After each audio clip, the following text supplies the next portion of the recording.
Hello bachcho, let's see this question. The dissociation of phosgene which occurs according to the reaction COCl2 forming CO plus Cl2 is an endothermic process which will increase the degree of dissociation of COCl2. Option A, adding chlorine to the system. Option B, adding helium to the system. Option C, decreasing the temperature of the system. And option D, reducing the total pressure. अब इस question को समझने के लिए हमें सबसे पहले एक इम्पॉर्टेंट की कॉन्सेप्ट को समझना होगा, और जो की कॉन्सेप्ट मेरा यहाँ पे इन्वॉल्व है that is the Lee Chatelier principal.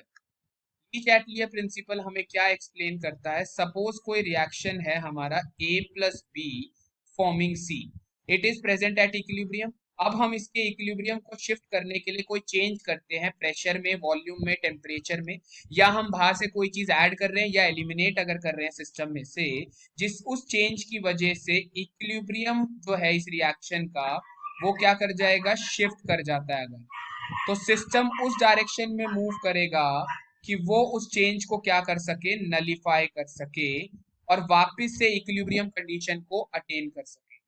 तो अगर हमारा जो गिवन रिएक्शन है that is dissociation of phosgene COCl2 forming CO plus Cl2, इस रिएक्शन में हमें पूछा है ये क्या है? रिएक्शन गिवन है कि it is an endothermic reaction. Endothermic reaction है, ये बात हमें गिवन है, और हमें पूछा है इनमें से क्या करें हम जिसकी वजह से increase in the degree of dissociation of COCl2 हो। मतलब degree of dissociation alpha of COCl2 increase, मतलब ज्यादा से ज्यादा COCl2 क्या करे? डिसोसिएट करे। अगर COCl2 कब डिसोसिएट करेगा? जब रिएक्शन हमारा कौन सी डायरेक्शन में जाएगा? फॉरवर्ड डायरेक्शन में जाएगा। तो इनडायरेक्टली हमसे ये पूछा है इनमें से कौन सा चेंज करने पे रिएक्शन हमारा फॉरवर्ड डायरेक्शन में जाएगा।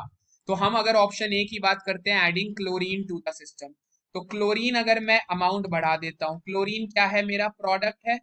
तो अगर मैं प्रोडक्ट की कंसंट्रेशन को बढ़ाऊंगा तो उस चेंज को नलीफाई करने के लिए रिएक्शन कौन सी डायरेक्शन में जाएगा? बैकवर्ड डायरेक्शन में जाएगा। तो उसकी वजह से तो हमारा COCl2 का डिग्री ऑफ डिसोसिएशन इंक्रीज नहीं करेगा। देन ऑप्शन नंबर बी है adding helium to the system. Helium क्या है? एक इनर्ट गैस है।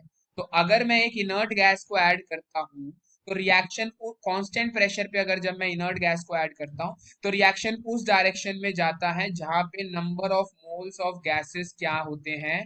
ज्यादा होते हैं।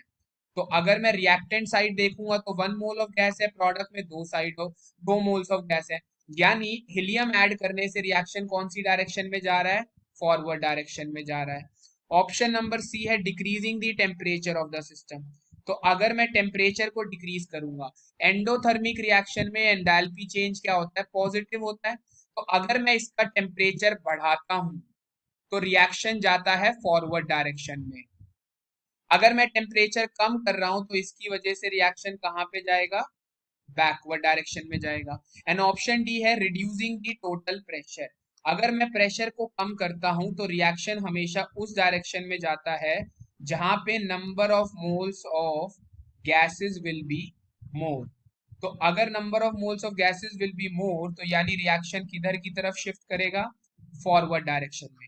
तो यानी ऑप्शन नंबर बी और ऑप्शन नंबर डी के वजह से हमारा रिएक्शन जाएगा फॉरवर्ड डायरेक्शन में, यानी हमारा more and more amount of COCl2 will dissociate to form carbon monoxide and Cl2, यानी उसका जो डिग्री ऑफ डिसोसिएशन है वो क्या कर जाएगा? इंक्रीज कर जाएगा। तो हमारा करेक्ट आंसर क्या हो जाएगा? Option number B and option number D.